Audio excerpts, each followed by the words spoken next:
Through discipline comes freedom, Aristotle. Exercise has evolved from ancient traditions into training methods, transforming into sports like weightlifting and powerlifting. The perception of exercise has changed over time as well, from being seen as a physical triumph to wondering what the heck that person is doing jumping around all over the place, and back to today where it is woven into daily culture. Would you believe me if I told you that there was a time in the 1960s and 1970s when exercise was met with apprehension? People believed exercise was bad for you. This era is often referred to as the exercise scare or exercise myth period. During this time, there was a hypothesis known as the J-shaped curve. It said that vigorous activities like long-distance running, marathon training, and intense exercise could increase your risk of heart disease and suddenly plopping dead in your tracks from a heart attack. But the hypothesis was based on few isolated reports of athletes that happened to have heart-related issues around their exercise episodes. It caused a scare among the majority of the population, leading them to believe that exercise was actually bad for you. Imagine that. So instead, they reached for their Diet Cokes and Big Macs. The truth is, the data was misunderstood or quite simply misinterpreted. People began to associate exercise with negative health effects, leading to fear and doubt about the safety of exercise, and an easy excuse to not be active. Thankfully, further research has since been done and disproved the exercise scare.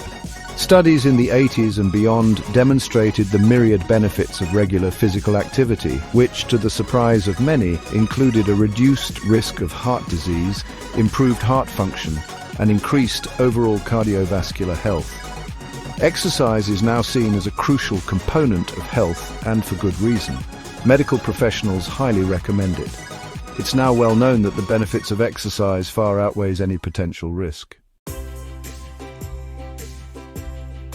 It's insane that you can believe one thing because of limited knowledge. Yet the truth can be the exact opposite. The only thing lacking was information. But why jump from one end of the spectrum to the extreme and say exercise is bad? Maybe I've been exposed to the right data and mindset all my life, but I can't imagine living in a world where exercise was actually seen as bad for you. It's a concept that seems like it's straight out of an alternate universe, where everything works in the opposite way. Straining a muscle is good for it. It breaks down, it rebuilds even stronger. It's only natural that a muscle like the heart would benefit from the same process. But the history of exercise is a broad topic and encompasses various forms of physical activity. Here's a general overview that is definitely not too exhaustive unless you're the one doing it. In the ancient civilizations of ancient Egypt, China, Greece and Rome, physical fitness and athleticism were highly praised. Running, wrestling and throwing were prominent physical prowesses, and training methods were centered on improving strength, endurance and overall physical ability. The ancient Olympic Games of Greece from the 8th century BCE to the 4th century CE were a grandiose display of the most athletic people alive. Some of their events were extremely intense and competitive. They hosted running events like the Stadion, a foot race of about 192 meters, or the Diaulos, a race of approximately 384 meters or 2 stadiums. The Docu-Sodes, a long-distance race from 7 to 24 laps around the stadium. And the Mac Daddy of running events, Hoplitodromos, a race in which participants ran wearing full military armor. Then of course you had combat sports, wrestling. Various forms of wrestling were practiced like pankration, a combination of wrestling and boxing. Boxing competitors fought using only their fists and without restriction by weight classes or time limits. Pugilism, a form of boxing where contestants fought with leather hand wraps. Then there were the equestrian events, chariot racing. These would be 2 or 4 horse chariots and horse racing. Pentathlon, introduced in the 18th Olympiad around 708 BCE, the pentathlon combined 5 events: stadium race, long jump, discus throw, javelin throw and wrestling. Jumping events, long jump athletes jumped from a standing position. Triple jump athletes executed a hop, skip and jump sequence. Throwing events discus throw competitors threw a discus which was a circular object made of stone or metal. Javelin throw athletes hurled a spear-like object called a javelin. During the Renaissance in Europe, spanning the 14th to 17th centuries, there was a renewed interest in the human body. Exercise and physical activity were viewed as means to improve overall well-being and maintain a balanced lifestyle. Still, formalized training methods and organized sports as we know them today were not yet developed. It was all modeled after the ideal body image.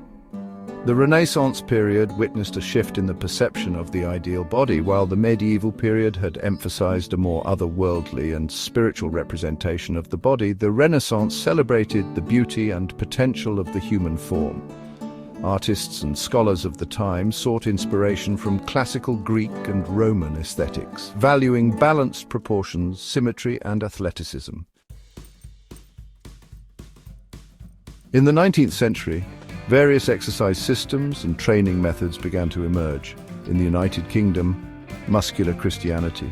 The concept of muscular Christianity, emphasizing physical fitness as a means of moral development, gained traction in the United Kingdom. Public schools like Rugby and Eton promoted physical education and sports to instill character and discipline in students. Sporting culture. The UK had a strong sporting culture, with activities such as cricket, rowing, horse racing and football or soccer gaining popularity. Organised sporting events and clubs contributed to the development of physical fitness and sportsmanship. Outdoor pursuits. The British countryside and landscape provided opportunities for outdoor activities such as hunting, fishing and hiking. Yet again, these pursuits were enjoyed by the upper classes and seen as forms of recreation.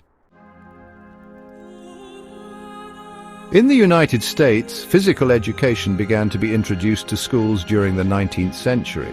Education reformers like Catherine Beecher, Dudley Sargent and Diocletian Lewis emphasized the importance of physical fitness and promoted gymnastics and calisthenics as part of school programs. With the rise of industrialization, working conditions in factories often involved long hours and sedentary work. Concerns about the physical health of the working class led to the establishment of athletic clubs and recreational activities to promote fitness and combat the effects of sedentary lifestyles. Sports such as baseball, American football and basketball, which were invented in the 19th century, gained popularity as organized sports competitions. Collegiate sports played a significant role in shaping the sporting culture and fostering physical fitness. The YMCA, or Young Men's Christian Association, founded in 1844, promoted physical fitness and well-being during industrialization. They established gyms, swimming pools and exercise programs aiming to provide young men with opportunities for physical exercise and moral development. Catherine Beecher, an influential educator and reformer, emphasized the importance of physical education for women during industrialization. Beecher promoted calisthenics and exercise programs for women, and she established the Hartford Female Seminary, where physical education and exercise were integral parts of the curriculum.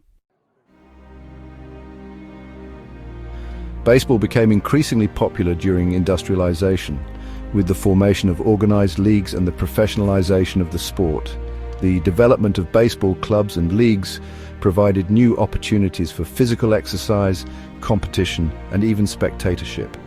Baseball became a national pastime, promoting physical fitness and a sense of community. The invention of the bicycle in the 19th century, including the safety bicycle in the late 19th century, sparked a cycling craze. Bicycling gained popularity as a recreational activity and a means of transportation during industrialization. The availability of bicycles provided individuals, particularly women, with an accessible and enjoyable form of physical exercise. Health and hygiene movements gained traction during industrialization. Sylvester Graham, a prominent figure of the time, advocated for a healthy lifestyle through a vegetarian diet, exercise, and personal hygiene. His philosophy influenced individuals to adopt healthier habits and make physical well-being a priority. The modern sport of weightlifting can be traced back to the late 19th century. In the 1890s, weightlifting competitions known as Strongman contests gained popularity, primarily focusing on what are called the Olympic lifts, like the clean and jerk and the snatch. These early competitions focused on displaying overall strength and often incorporated other feats of strength, like bending bars or lifting heavy objects. Stone lifting of various sizes, often found in nature. Barrel lifting, as the name suggests, involved lifting barrels filled with various materials such as water or sand. Chain lifting involved lifting chains with heavy objects attached to the ends. As the 20th century progressed, interest grew in other forms of strength training and lifts. Powerlifting, as a distinct sport, emerged in the 1950s and 1960s. It was developed as an alternative to Olympic weightlifting, which required more technical skill. The pioneer of powerlifting is often credited to be Larry Pacifico, an American lifter who competed in the late 1960s. He organized some of the earliest powerlifting competitions in the United States. It was developed to showcase maximal strength and power, focusing on three primary lifts: the squat, bench press, and deadlift. The emphasis in powerlifting shifted away from the technical aspects of weightlifting, making it more accessible to a wider range of athletes. Exercise, including weightlifting and powerlifting, has undergone shifts in public perception. In the early days, weightlifting and strength training were often associated with circus performers or strongmen displays, viewed as spectacles rather than mainstream athletic pursuits. Circus performers and strongmen acts were popular attractions in traveling circuses and fairgrounds during the 19th century. These performers showcased impressive feats of strength, such as lifting heavy objects, bending metal bars, and performing acrobatic stunts. These displays were often seen as entertainment rather than a recognized form of athletic training. Lack of structured training. While strength training and weightlifting were present during this time, they did not have established training methods or recognized competitive events as we know them today. The focus was more on individual displays of strength rather than organized training programs or standardized competitions. Despite being viewed primarily as spectacles, these strongmen displays had a significant influence on the perception of physical strength and fitness. They inspired individuals to take an interest in strength training. The popularity of strongmen performances contributed to the gradual integration of strength training into mainstream physical culture. One notable figure from this era is Sandow, a German-born strongman who is often referred to as the father of modern bodybuilding. Sandow gained fame for his well-developed physique and strength demonstrations. He emphasized the aesthetic aspects of the human body and worked to promote strength training for improved health and appearance. As scientific research demonstrated the health benefits and as more organized competitions and governing bodies were established, weightlifting and powerlifting gained recognition as legitimate sports. Today, weightlifting and powerlifting are respected sports practiced by athletes of all levels, recognized for their ability to develop strength, power, and physical fitness. In 1964, the first organized powerlifting competition took place in York, Pennsylvania, under the name Odd Lifts Contest. It included squats, bench presses, and deadlifts. In 1965, the first formal powerlifting organization, the United States Powerlifting Association, was established. Other notable federations followed, such as the International Powerlifting Federation in 1972, which set competition rules and standards internationally. Powerlifting exploded throughout the 1970s and 1980s, attracting athletes from various backgrounds and countries.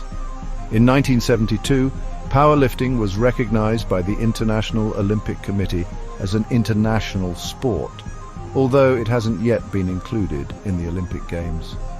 Even the British Powerlifting Union was formed during this period. In the 1970s, weight classes were introduced in powerlifting competitions to ensure fair competition. Athletes were grouped into different weight categories, allowing competitors of similar body weights to compete against each other. This allowed for a more equitable playing field and increased participation. The 1970s and 1980s saw the rise of legendary powerlifters who became household names in the sport. Lifters like Bill Kazmaier, Ed Cohn and Lamar Gant achieved remarkable feats of strength and set numerous records. Their achievements and dominance in their respective weight classes helped popularize powerlifting and inspire aspiring athletes. Powerlifting developed its own subculture during this period, characterized by a sense of camaraderie, support and shared passion for strength. Gyms dedicated to powerlifting began to emerge, providing spaces for athletes to train, share knowledge and foster a sense of community. Powerlifting magazines and publications also gained traction, disseminating training techniques, athlete profiles and competition results. Breaking news. The 1970s and 1980s witnessed increased participation and recognition of women in powerlifting. The International Powerlifting Federation started hosting separate women's competitions and introduced weight classes for female lifters. Powerlifting continues to evolve and grow as a popular strength sport worldwide. The three main lifts, squat, bench press and deadlift, remain the core of powerlifting competitions with strict rules and regulations. Powerlifting federations organize local, national and international competitions, culminating in world championships. Exploring the dynamic evolution of exercise and powerlifting throughout history, exercise history literally spans centuries. From ancient civilizations incorporating physical activity into their daily lives, to the rise of organized sports in the 19th century and the subsequent emergence of powerlifting as a specialized discipline, together we have learned the profound impact of exercise on human society. It showcases the pioneers, milestones, and transformative moments that have shaped the fitness landscape, offering a glimpse through the lens of history, revealing how exercise and powerlifting have become integral parts of our culture. Thanks for joining me on this journey. Like and subscribe, and I will see you in the next journey.